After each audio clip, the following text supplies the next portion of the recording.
에너지와 환경 정책은 이제 기술적 논의를 넘어 국가 전략의 핵심 요소로 자리 잡고 있습니다. 특히 기후위기 담론이 정치의 중심 의제로 떠오르면서 각 정치인의 철학이 이 분야에서 뚜렷하게 드러나고 있습니다.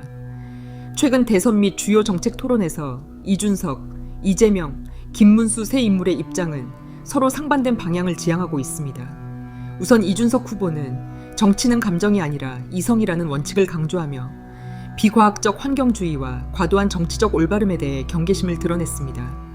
그는 플라스틱 빨대 금지와 같은 상징적인 환경 조치를 감성 마케팅에 불과하다고 비판하고 태양광 중심의 재생에너지 정책에 대해서도 회의적인 시각을 보이고 있습니다. 이준석 후보에게 있어 환경 정책은 과학적 근거와 실효성에 기반해야 하며 무작정 국제 흐름을 따르기보다는 자국의 산업 여건과 현실을 냉정히 반영하는 실용주의적 접근이 우선되어야 한다는 입장입니다.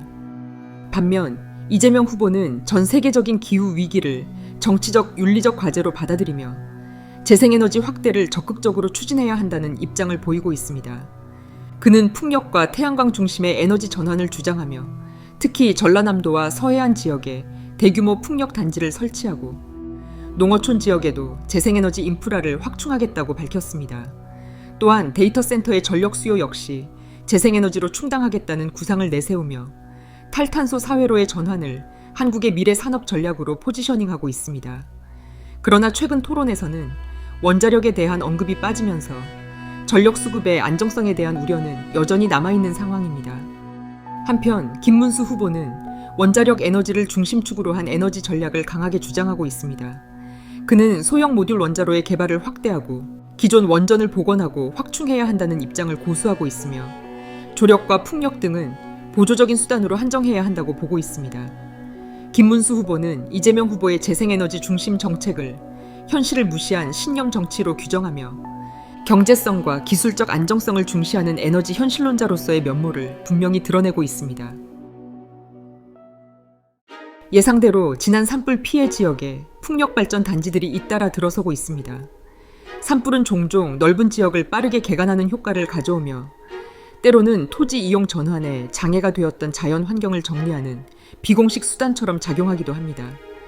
특히 2023년부터 산불 피해지에 마치 약속이나 한 듯 풍력 단지가 속속 조성되는 현상은 해당 산불들이 순수한 자연재해였는지에 대한 의구심을 증폭시키고 있습니다.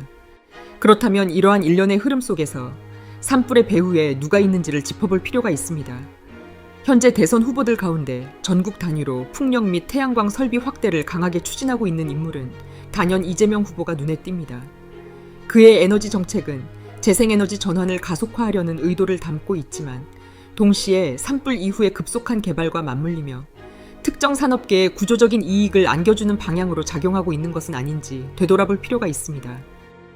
최근 이재명 후보는 20기가와트 규모의 해상풍력 발전 단지를 남서해안에 구축하는 정책의 세부 내용을 마련하고 있습니다. 최대 140조 원에 달하는 대규모 국책 사업입니다. 문제는 현재 중국 기업들이 가격 경쟁력과 기술력에서 모두 국내 기업을 압도하고 있다는 점입니다. 이 말인즉슨 한국 정부가 친환경을 밀어붙일 경우 중국산 설비로 전토가 도배될 수 있다는 위험성이 있다는 것입니다. 태양광 분야도 마찬가지 상황입니다. 윤석열 정부에서 태양광 사업 예산이 줄어든 데다 중국의 값싼 태양광 패널이 시장에 밀고 들어오며 국내 태양광 밸류체인은 고사 위기에 처해 있습니다. 급기야 국내 대기업마저 중국산 태양광 제품을 수입해 자사 브랜드로 택가리하여 판매하는 실정입니다. 이런 상황에서 재생에너지 시장을 키우겠다며 입찰 규모를 급격히 늘리면 국민 세금이 중국 기업만 배불리는 결과를 초래할 수 있다는 우려가 커지고 있습니다. 에너지 안보를 해칠 수 있다는 지적도 나오고 있습니다. 결국 이재명 후보의 재생에너지 정책은 향후 중국의 태양광 및 풍력 사업에 막대한 이익을 안겨주고 있으며 그가 이번 산불과도 무관하지 않다는 의심을 거둘 수 없습니다. 4차 산업혁명과 인공지능 시대의 본격적 도래는 전례 없는 에너지 수요를 불러올 것입니다. 초대형 데이터 센터, 무인 공장, 자율주행차, 그리고 실시간 연산을 요구하는 인공지능 인프라의 급증은 지금과는 비교할 수 없을 정도로 막대한 전력 수요를 만들어낼 것이 분명합니다. 문제는 이 막대한 에너지를 어떻게 충당할 것인가 하는 점입니다. 현재 시점에서 가장 합리적이고 효율적인 에너지 대안은 원자력과 수소에너지입니다. 원자력은 안정적이고 대용량 전력 생산이 가능하며 탄소 배출이 거의 없다는 점에서 친환경 에너지로 재평가받고 있습니다.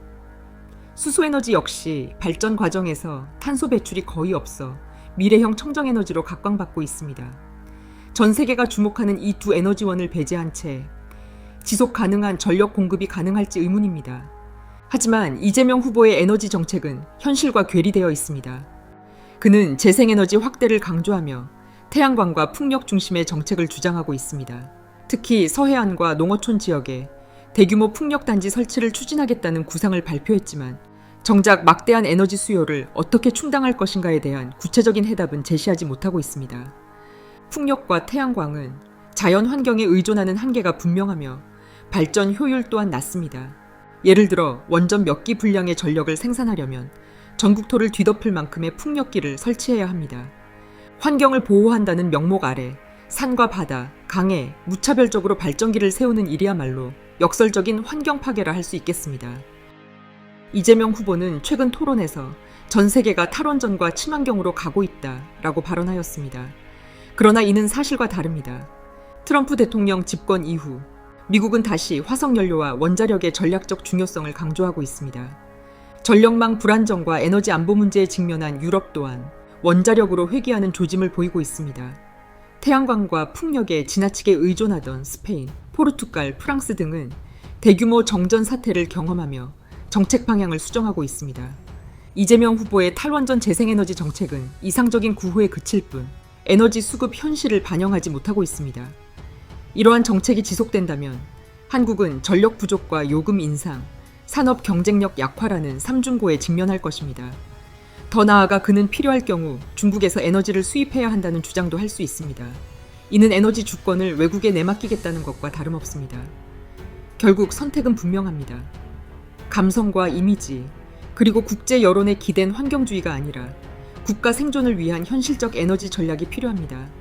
미래 산업과 국민 생활을 뒷받침할 강력한 전력 인프라는 이상이 아닌 검증된 해법, 즉 원자력과 수소에너지에서 출발해야 합니다. 게다가 결정적으로 모든 비용 요인을 동일하게 가정할 경우 같은 양의 전력을 생산한다고 보고 설비 구축비, 운영비, 유지보수, 폐기물 처리, 위험 비용까지 모두 포함하더라도 풍력과 태양광은 원자력보다 훨씬 비싼 에너지입니다. 시청해주셔서 감사합니다.